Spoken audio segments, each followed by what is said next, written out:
میرے بھائیوں، نیا سال شروع ہو چکا ہے ہمارا۔ دیکھو، جنوری بھی اللہ کا اور محرم بھی اللہ کا۔ کیوں کہ چاند بھی اللہ کا اور سورج بھی اللہ کا۔ یہ بھی تعصب کی بات ہے کہ یہ کافروں کا سال ہے، یہ مسلمانوں کا سال ہے۔ سورج جب اللہ نے بنایا تو سورج کے گرد کا کیلنڈر بھی اللہ کا، جب چاند اللہ نے بنایا تو چاند کا کیلنڈر بھی اللہ کا۔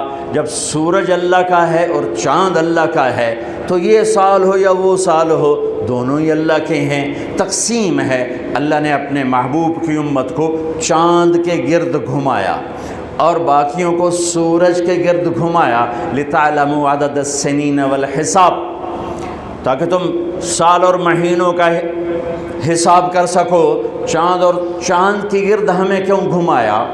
کہ سورج کا کیلنڈر نارتھ پول پہ فیل ہو جاتا ہے، وہاں سورج نکلتا ہی نہیں 6 مہینے۔ جہاں 2 مہینے نہیں نکلتا وہاں تو میں بھی گیا، اس سے اور آگے جاؤ تو 6 مہینے سورج نہیں نکلتا اور 6 مہینے ڈوبتا نہیں ہے، تو سورج کا کیلنڈر نارتھ اور ساؤتھ پول پہ فیل ہو جاتا ہے، پتہ نہیں چلتا دن ہے یا رات ہے۔ یہ مجھے وہاں جا کے سمجھ میں آیا، کتاب پڑھ کے کبھی سمجھ میں نہ تھا۔ میں جب وہاں آخری دنیا کے کنارے پر پہنچا تو میں نے دیکھا وہ سورج کے گم ہونے کے دن تھے، سورج کے گم ہونے کے دن تھے، تو چاند چمک رہا تھا، تو مجھے پتہ چلا کہ اللہ نے میرے نبی کو چاند کا کیلنڈر کیوں دیا، کہ وہاں 6 مہینے سورج نکلتا نہیں، پھر 6 مہینے ڈوبتا نہیں، لیکن وہاں بھی چاند نکلتا بھی ہے، ڈوبتا بھی ہے، گھٹتا بھی ہے، بڑھتا بھی ہے۔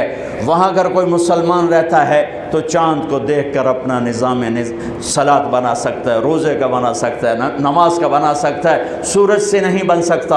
ہاں، اب آج کی تعلیمات میں گھڑیاں آ گئیں تو اس سے پتہ چل گیا، لیکن ایک آدمی جاہل ہے، ان پڑھ ہے، گھڑی کوئی نہیں، تو چاند کو دیکھ کے کہہ سکتا ہے رات آ گئی، چاند ڈوبا دن آ گیا ہے، رات ہی لیکن دن آ گیا۔ تو میرے اللہ نے اپنے محبوب کو چاند کا کیلنڈر دیا، چونکہ آپ للعالمین ہے، رحمت للعالمین۔ تو اس کا تقاضا یہ تھا کہ دنیا کے جس خطے میں میرے نبی کا امتی موجود ہو اس کو نماز کے ٹائم کا پتہ ہو، اسے کیلنڈر کا پتہ ہو، روزے کا پتہ ہو، اس لیے چاند کے گرد گھمایا ہے۔ ہمارا نیا سال ہے، وہ بھی ہمارا ہے، یہ بھی ہمارا ہے۔ یہ تعصب کی بات ہے، وہ کافروں کا سال، یہ مسلمانوں کا سال۔ ارے چاند بھی میرے رب کا اور سورج بھی میرے رب کا۔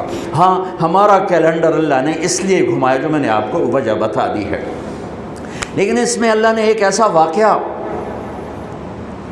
یہ پہلے بھی ہو سکتا تھا قتل حسین اور بعد میں بھی ہو سکتا تھا قتل حسین، لیکن شروع سال میں ہی اللہ نے اس کو مقرر کیا، طے کیا کہ جیسے ایک رواج بن گیا سال نو کی تقریب منانا، وہ نہ ہو بلکہ مزید آخرت کی یاد ہو، مزید آنسو بہیں۔ دنیا میں آج تک کسی واقعہ پر اتنے آنسو نہیں بہے۔ 1378 سال ہو چکے ہیں کربلا کے واقعہ کو، 1378 سال گزر چکے ہیں، کوئی سال اور آنسوؤں سے خالی نہیں گیا۔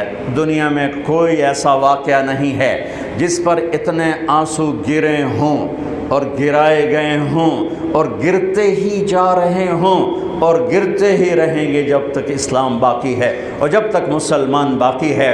ایسا المناک واقعہ انسانی تاریخ میں نظر نہیں آتا جو لکھی ہوئی ہے، لکھی ہوئی کی بات بتا رہا ہوں، اور میرا خیال ہے جو نہیں لکھی اس میں بھی کوئی نہیں ہوگا، چونکہ انسانی تاریخ میں کسی نبی کی نسل ایسے ذبح نہیں ہوئی جیسے میرے نبی کی نسل ذبح ہوئی۔ نبی بھی راج دلارا، نبی بھی حبیب، نبی بھی لاڈلا،